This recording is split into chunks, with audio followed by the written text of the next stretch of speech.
ഡൽഹി കലാപക്കേസിൽ തടവിലുള്ള ഉമർ ഖാലിദിന് 7 ദിവസത്തെ ഇടക്കാല ജാമ്യം. ബന്ധുവിന്റെ വിവാഹത്തിൽ പങ്കെടുക്കാനാണ് ഈ ഇടക്കാല ജാമ്യം അനുവദിച്ചത്. വർഷങ്ങളായി ഉമർ ഖാലിദ് ജയിലിലാണ്. പി ബസന്ത് ഡൽഹിയിൽ നിന്ന് വിവരങ്ങളുമായി ചേരുന്നുണ്ട്. ബസന്ത്, എത്രയോ തവണ ജാമ്യാപേക്ഷയുമായി സുപ്രീം കോടതിയിലേക്ക് പോയിരുന്നു, പക്ഷേ ലഭിച്ചിരുന്നില്ല. ഇപ്പോൾ എനിക്ക് തോന്നുന്നു 4 വർഷത്തിലധികമായി ജയിലിലാണ് അല്ലേ ബസന്ത്?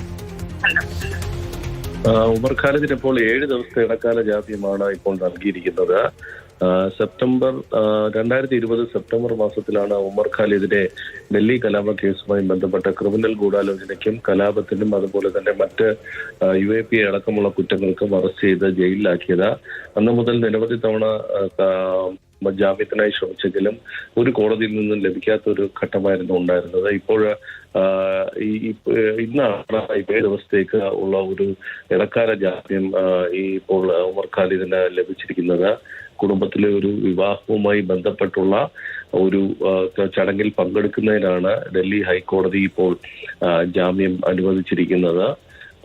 അദ്ദേഹത്തിന്റെ ഈ 7 ദിവസത്തെ ജാമ്യം കഴിഞ്ഞാൽ അദ്ദേഹം മടങ്ങി തിരിച്ച് പോകേണ്ടതുണ്ട്.